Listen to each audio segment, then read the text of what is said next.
Good morning students. I welcome all third BSc students to Python class.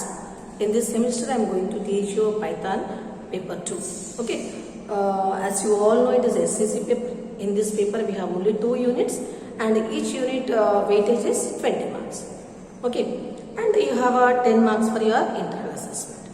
And today here actually in this paper, as I already said, we have 2 units.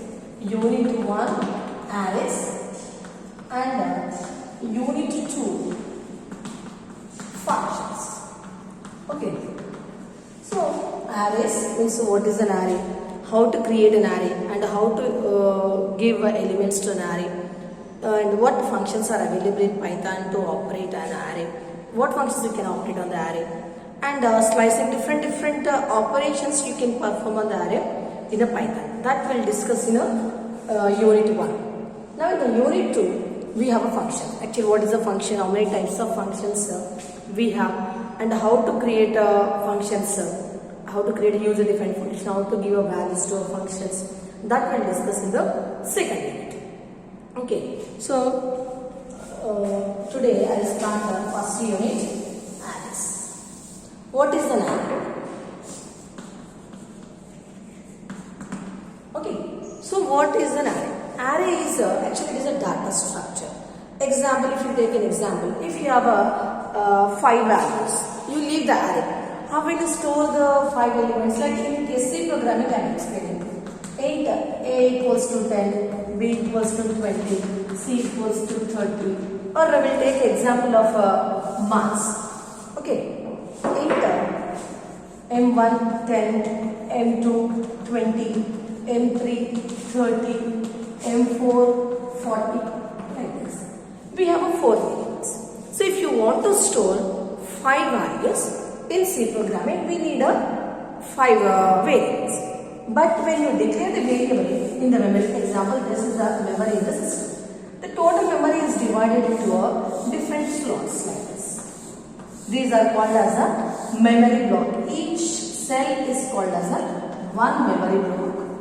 And each memory block is identified with unique address, that is called as a memory address, and that is unique. Whenever you declare variables, then what happens? Whichever block is empty, example in this, only this block is empty. M1 is stored in this, next M2 is this, M2 in this block, M4 is this block, M5 is this.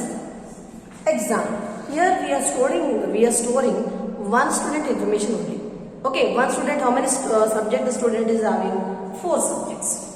Okay, so if the student is having a 4 subject, if you want to store that 5 elements, 4 elements, we need a 4 blocks. Example, here we take 5 subjects.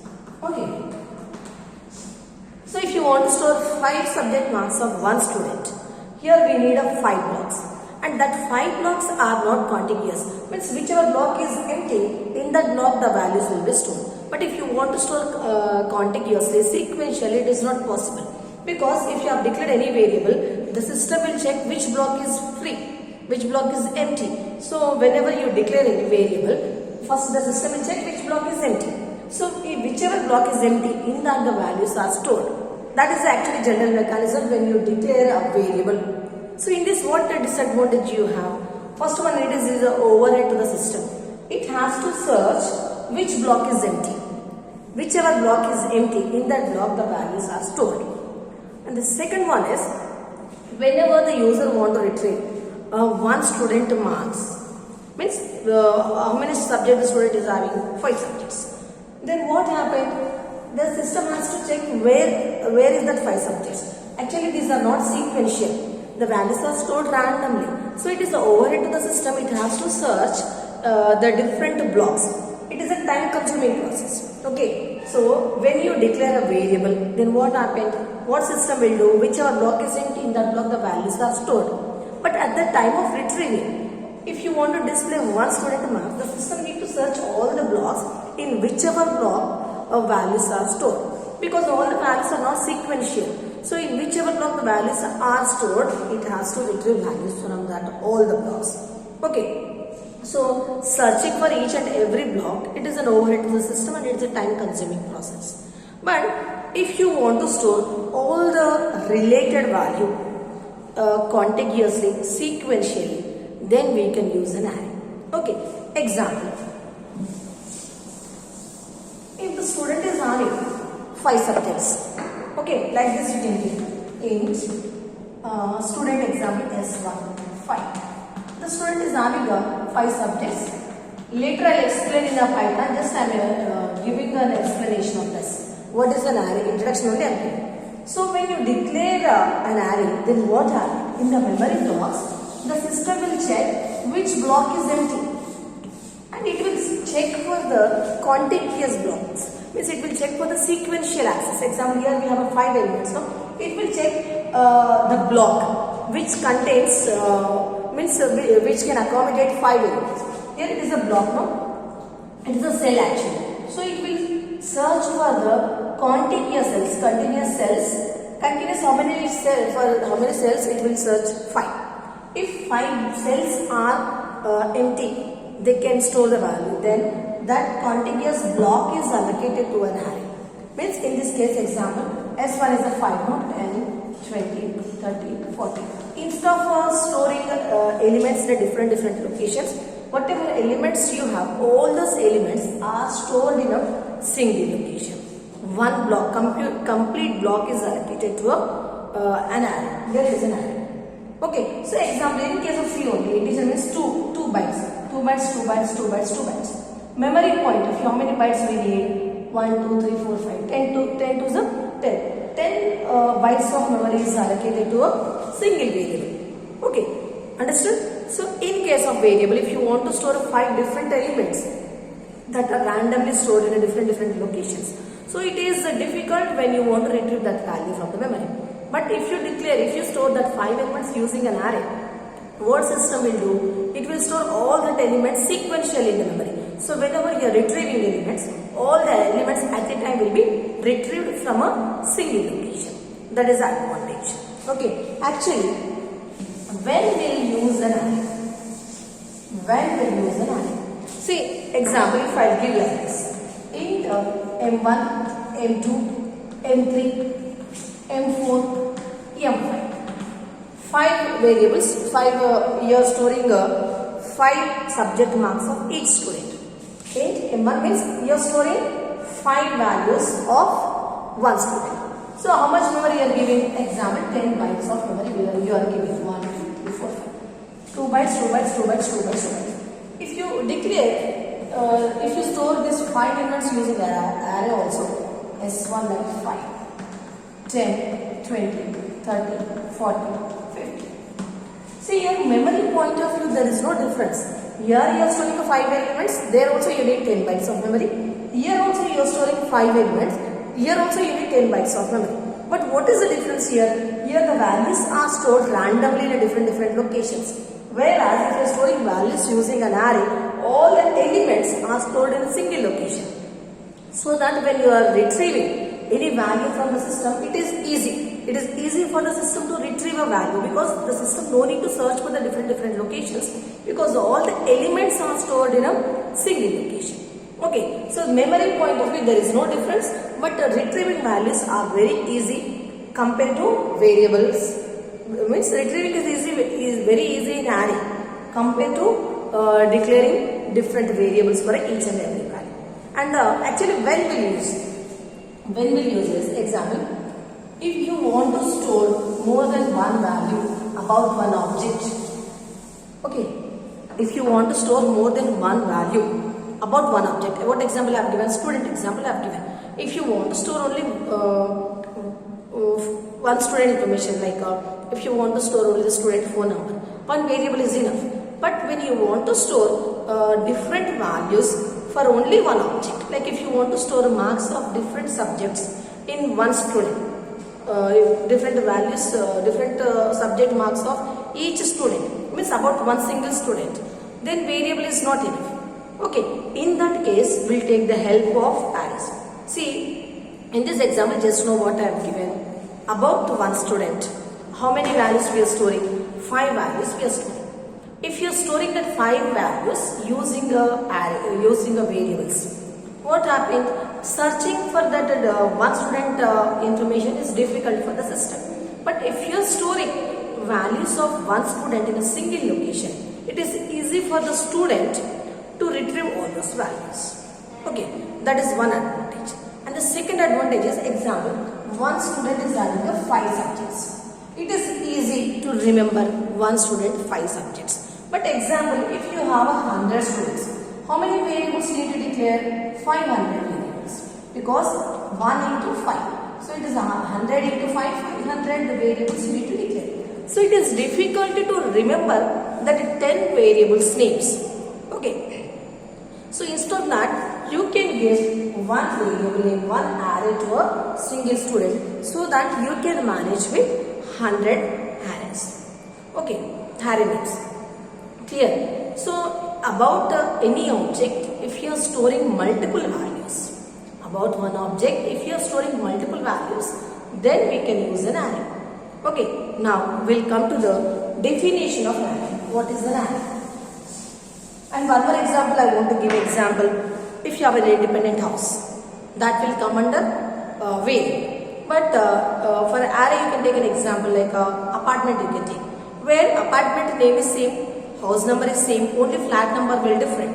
That is the best example for an array. Okay, if it is a variable, you can store only one value. If it is an array, you can store different values of same data. Okay, now come to the definition of an array. What is an array? Array is a collection of logically related items. Logically related items. Or you can say that array is a collection of homogeneous elements. Homogeneous data elements. Or you can say that array is a collection of elements. Array is a collection of different elements which are of same data type. Means whenever you are storing, whenever you are creating an array, all the elements should be of same data type. Means if you want to create elements like one integer, one float, it is not possible. If you are creating an array, in that array you are supposed to store all the elements of same data type. If it is an integer, integer value. If it is a float, float value. If it is a character, character value. Okay, so whenever you are creating an array, whatever values you are storing in that array, all those elements should be of same data type. Okay, you remember only one example. If it is a variable, it is an independent house. If it is a array, you can take the best example is an apartment, where name is only one but multiple flats are there. Okay, so that is the best example for an array. Now, what is an array? Array is a collection of elements which are of same data type. What is an array? Array is a collection of same element. Okay, sorry, collection of different elements of same data type. Understood? Now, we'll discuss, I will give you the syntax how to create an array in Python. See, when you discuss about array, what is an array? Is same in C, C++, Java and Python. What is an array? Array is a collection of different elements which are of same data type. Okay, or you can say that array is a collection of similar data type elements. Okay, you can write your own definition. What it is a collection of elements of same data type. Now, we'll discuss how to create array in Python. How you created an array in C programming like this? Int A, 5, 10, 20, 30, 40, 50. This is in the C programming. So how many variables you have here? How many elements you have? 5 elements. 5 elements. What is the name of the array? A. And whatever elements you are storing, all those elements of integer data type. Okay. So similarly in Python also we can create an array with the different elements. But here in Python we don't have a particular data type like a int, float and character. Here we have a array module. Array module. Using that you can create an array of different elements. Okay. How to create that? I will give you the syntax now. Creating array in Python. Now I give you the syntax. As it is you write in an exam. In this, this is a syntax of creating an array in Python. See, here array name is any valid identifier like this A. Okay, in the simple note example I have given int A5. No? Similarly, this is the name of the array. Here same name I am giving A. Array name is A, and this array is a module. See, what is this module? This module creates an object of array. Okay, and this type code is nothing but what type of value you are storing in a array. Like if you are storing an integer, if you are storing a float, you are storing a character. What type of value you are storing an array. Now values is like 1, 2, 3, 4, 3, 4, 5. Like this you can get.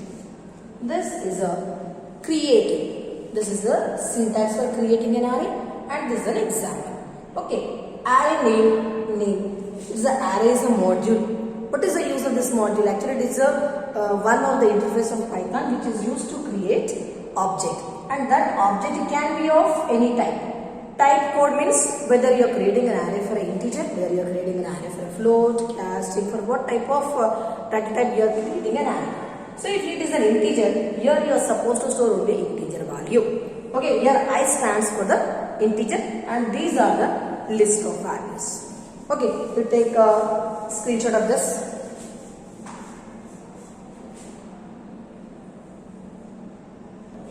Now in the previous example, what array I have given A, and in that array is a module. And I have created all the elements, means I have created array with the different elements, and all the elements are of integer. So I have given like this 1, 2, 3, 4, 5. These are the 5 elements. Here, what is actually this type code? Means whatever array you have created, that is a type of integer, and you are storing all the integer elements. Example, if you want to create an array of float, here for float, F value, here F for a float.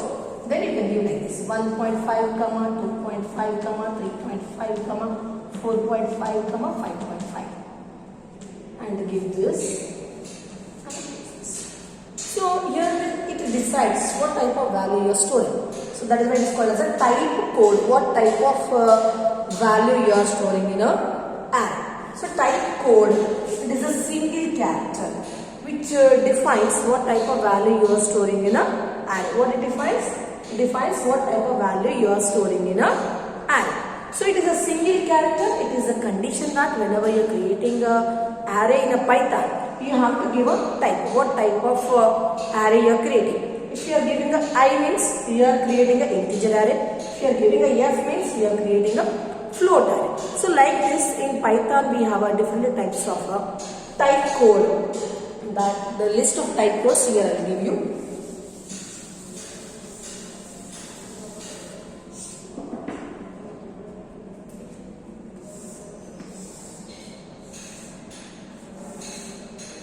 Type code is a single character and it represents what data? Python type.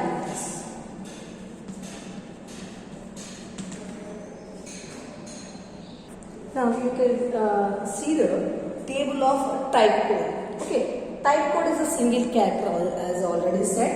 And what is the data type in Python for data type code? Here the C. C for means remember one point. The type code should be in a single quotes. C for a character, I for int, L for long. Okay, it's a signed long and it is for an unsigned long. F float. T is also for a float. One for a signed and another for a unsigned. Okay, that is why here we have a two type codes. Okay, understood? Now here, how to use this type code in a Python. Okay, how to use this? See, as I already said, array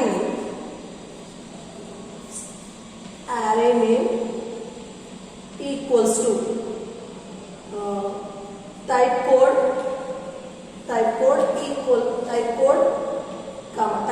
given a single quotes. Next, elements. List of elements. Okay. So syntax already I have given. Now we'll create different types of arrays used in a Python. Now, if you are creating an array which contains different elements of a character type, then how will you create example? A is the name of the array, and you open the square bracket. Not it is a parenthesis bracket. Now type code is the C. Now give the comma. It is a C means what? It's a character. So in here you give list of characters. Like you can give A, comma B, comma C, comma D, comma E. It is a character, you give the single quotes. Okay, like this. Now next one is the integer. Again the type code is array name is same. Type code I. Okay, I here in C programming, what I means what is the integer. So here you give the integer value only like 10, 20, 30, 40, 50 like this. Okay, now like that you can create an array of different data types, and how the system will identify what type of array you have created by using a type code. Okay, type code can be any one of them. You have number of type codes. Here I have given only few. Okay, because all these data types you have in a C, C++. That is why I am explaining with that only. So here it is for a character, it is for a int, again it is for a long, it is for unsigned long, float, and in C program it is for a double. Here it is also for a float. The thing is, when you are creating an array, you should give the type code. Okay, understand? Just you take a screenshot of this. We'll give you the example program.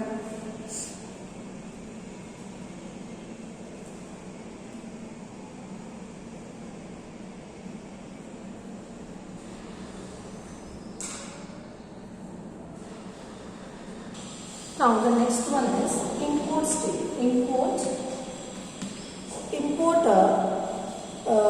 Importing the array module. Importing the array module. See, actually in Java you have this import statement. So what is the import statement? If you want to, example, when you load the software, you will get different functions, and all these functions are clubbed into different groups that are called as a module. So if you want to use the string functions, you need to load the string package. Similarly, in Java you have a packages, in C programming you have a header files. Similarly, in Python we have a module. So here, if you want to create an array, we need to import array module like this. Import array. Why we are importing array here is because array is not a data type. For example, in C programming and in C++, array is considered as a data structure. It is not a primary. It is not a particular data type. So directly we cannot access the array unless until if you load the Python interpreter or import statement. So when you import array, whatever functionality is needed, whatever functions needed to create an array, to access an array, even all those functions you will get from an array. Okay, so that is why it is compulsory to load a Python interpreter or import an array if you want to deal with an array in a Python. See here, import array already I have given. Now we create an array. What example I have given? Array. Here you can give an asterisk. Array, and give the type code I. 10, 20, 30, 40. So what happened when you load like this? Okay, and one more method is like this. Input array. No need to use asterisk. Array means if you give the asterisk, what it means, whatever functions are there in that class, all will be loaded in that module. That all will be loaded in your program. But if you want to use only one particular class of that module, then we can use like this. A array dot array I 10, 20, 30, 40, 50 like this. If you give a asterisk, what happened? Whatever classes are available in that module, all will be invoked into your program. But if you create, if you want to use a particular class of that array module, then you can use this name array, and it is a module. For this module, I am using a array class. Using that class, I am creating an array, which is a type of integer, and we are storing the 5 elements. Okay, and take screenshot of this.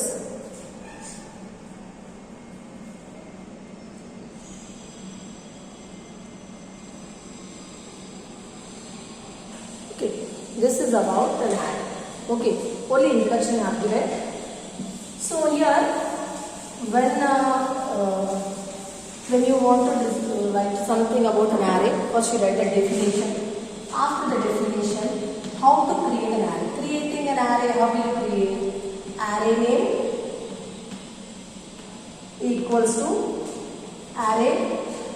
Next, type code, it should be single code. Next, list of values. List of values. This is a syntax for array creation in Python. Example, if you are creating an array A. Array is a module. I am creating I am storing 10, 20, 30, 40, 50 integer array. Okay. So this is a only creation. So the second one is importing. Why we are importing is, example, in it is not a array is not a data type in a Python, so that is why in order to create an array, in order to use an array, we need to import array module. Array module is which contains the different functions which can be operated on module. So if you give this asterisk, whatever classes are available in this module, all will be invoked into your program. So like this you can create now array, same you can do. So whatever functions are classes are available in this module, that can be invoked in your program. But if you want to use a particular class of that module, then you can give like this. Import array. Now array name array dot array. Next, same syntax. It is a class. It is a module. Actually, module is a collection of classes. Okay. So this is the introduction part of an array. Now in the next class, I will explain the program and how to create an array in Python program, and what is the indexing. That we'll discuss in the next class.